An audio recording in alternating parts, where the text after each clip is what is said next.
apabila kehilangan sebuah selesa, gelisah semacam penuh kerisauan, berdiri, duduk, berjalan, berlari ke sana sini, depan, belakang, kiri, kanan.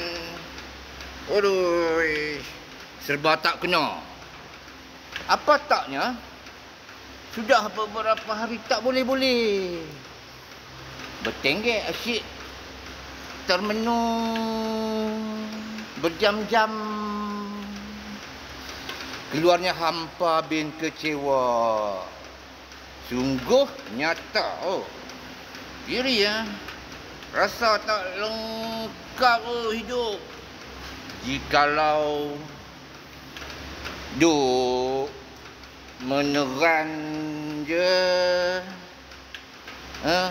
berlangsung kelepasannya tidak pun, sumbat di perut, aneka macam dah. Menyaksikan seakan memiliki buncit membukit. Barangkali ada hubung kait dengan faktor usia. Kadang tak dapat elak dari kunjungan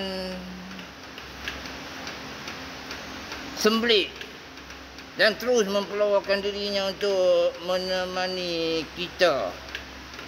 Berat.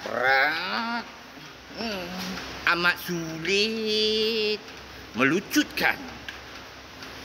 Makanya untuk mereka yang mengalami sindrom berwajah sedemikian, jangan dibimbangi. Ada penawarnya bagi melancarkan hajat yang tak kesampaian. Ini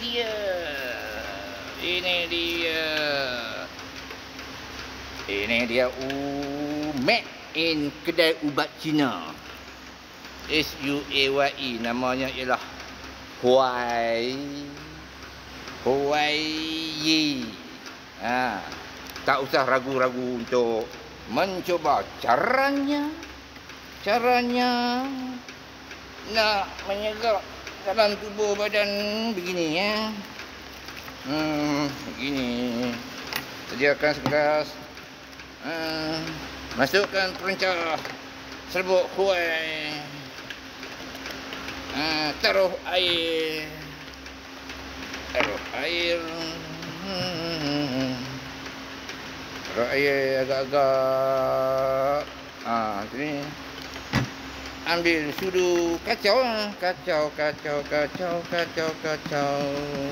sampai agak timbul buih-buih. Timbul buih tu masak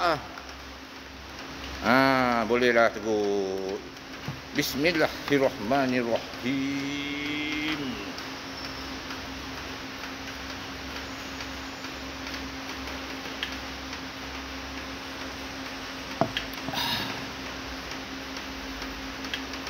Jika bersesuaian dengan darah seseorang, semoga diizinkan Allah, berkesan, kosong, lapang, ringan keadaan.